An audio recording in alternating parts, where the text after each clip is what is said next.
श्रीकृष्ण गोविन्द हरे मुरारे, हे नाथ नारायण वासुदेव। श्रीगुरु चैतन्य हे आत्मदेव, हे मात दुर्गे हर विश्वनाथ। हरे मुरारे मधुकैटभारे, गोपाल गोविन्द मुकुन्द सौरे।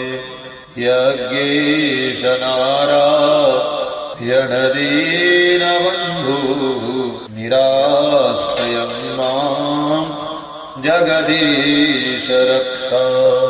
कृष्णाय वासुदेवाय हरये परमात्मने, प्रणतक्लेशनाशाय गोविन्दाय नमो नमः।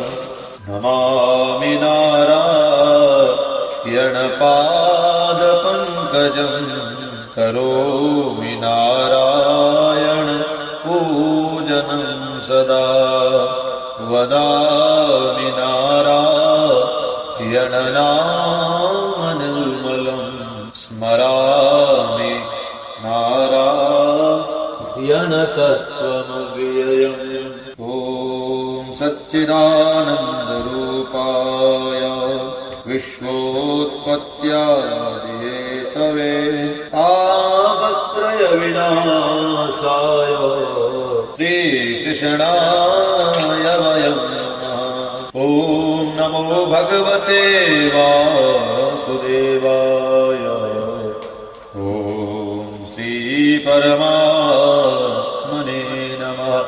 श्रीभगवानुवाच, ऊर्ध्वमूलमधःशाखम् अश्वत्थं प्राहुरव्ययम्, छन्दांसि यस्य पर्णानि, यस्तं वेद स वेदवित्।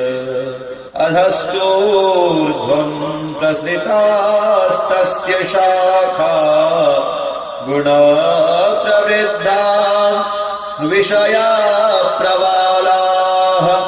अधश्च मूलान्यनुसन्ततानि, कर्मानुबन्धेनि मनुष्यलोके। नारूपमस्येह ततोपलभ्यते, नान्तो न चादिर्न च सम्प्रतिष्ठा।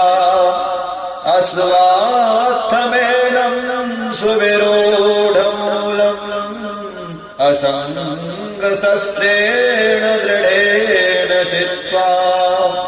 ततः पदं तत्परिमार्गितव्यम्, यस्मिन् गताना निवर्तन्ते भूयः।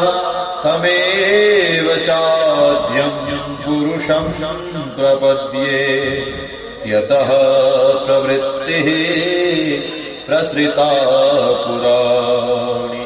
निर्मानमोहा जितसङ्गदोषा, अध्यात्मनित्या विनिवृत्तकामाः। द्वन्द्वैर्विमुक्ताः सुखदुःखसंज्ञे, गच्छन्त्यमूढाः पदमव्ययं तत्। न तद्भासयते सूर्यो, न शशाङ्को न पावकः, यद्गत्वा न निवर्तन्ते तद्धाम परमं मम। ममैवांशो जीवलोके, जीवभूतः सनातनः। मनः षष्ठानीन्द्रियाणि, प्रकृतिस्थानि कर्षति। शरीरं यदवाप्नोति, यच्चाप्युत्क्रामतीश्वरः। गृहीत्वैतानि संयाति वायुर्गन्धानि वाशयात् श्रोत्रं चक्षुः स्पर्शनं च रसनं घ्राणमेव च अधिष्ठाय मनश्चायं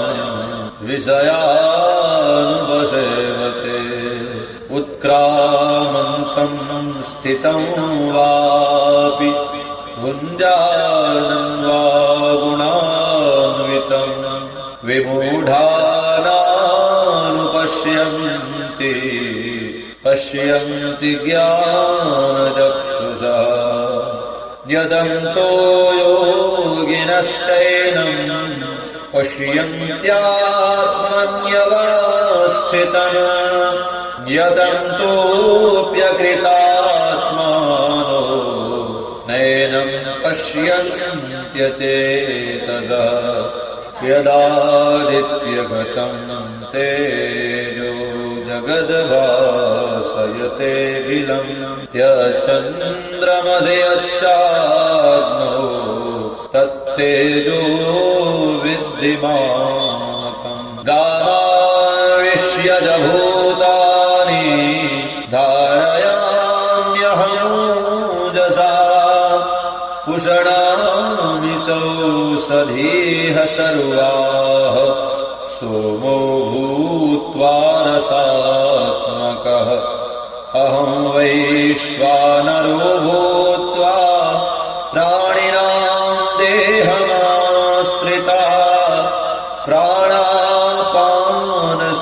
प्राणापानसमायुक्तः पचाम्यन्नं चतुर्विधम् सर्वस्य चाहं हृदि सन्निविष्टो मत्तः स्मृतिर्ज्ञानमपोहनं च वेदैश्च सर्वैरहमेव वेद्यो वेदान्तकृद्वेदविदेव च द्वाविमो पुरुषौ लोके क्षरश्चाक्षर एव च क्षरः सर्वाणि भूतानि कूटस्थोऽक्षर उच्यते उत्तमः पुरुषस्त्वन्यः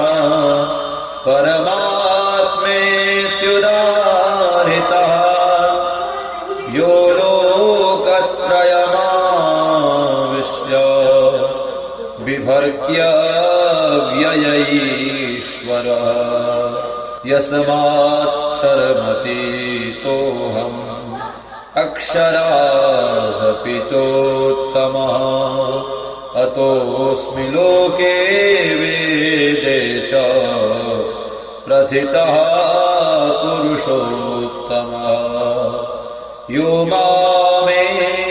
मामेवमसम्मूढो जानाति पुरुषोत्तमम् सा सर्वविद् भजति मां सर्वभावेन भारत इति गुह्यतमं शास्त्रम् इदमुक्तं मया नघ एतद्बुद्ध्वा बुद्धिमान् स्यात् कृतकृत्यश्च भारत हरिः ओम तत्सत् हरिः ओम तत्सत् हरिः ओम तत्सदिति श्रीमद्भगवद्गीता उपनिषत्सु ब्रह्मविद्यायां योगशास्त्रे श्रीकृष्णार्जुनसंवादे पुरुषोत्तमयोगो नाम श्रीकृष्ण गोविन्द हरे मुरारे हे नाथ नारायण वासुदेव श्रीगुरु चैतन्य हे आत्मदेव हे माता दुर्गे हर विश्वनाथ नमो ब्रह्मण्यदेवाय गो ब्राह्मणहिताय च जगद्गुरुनाथाय विश्वप्रेताय कृष्णाय गोविन्दाय नमो नमः। नमो विश्वस्वरूपाय विश्वस्थित्यन्तहेतवे विश्वेश्वराय विश्वाय गोविन्दाय नमो नमः। नमो विज्ञानरूपाय परमानन्दरूपिणे कृष्णाय गोपीनाथाय गोविन्दाय नमो नमः। नमः कमलनेत्राय नमः कमलमालिने नमः कमलनाभाय कमलापतये नमः। सच्चिदानन्दरूपाय विश्वोत्पत्त्यादिहेतवे तावत्रय विनाशाय श्रीकृष्णाय वयं नमः। ॐ नमो भगवते वासुदेवाय।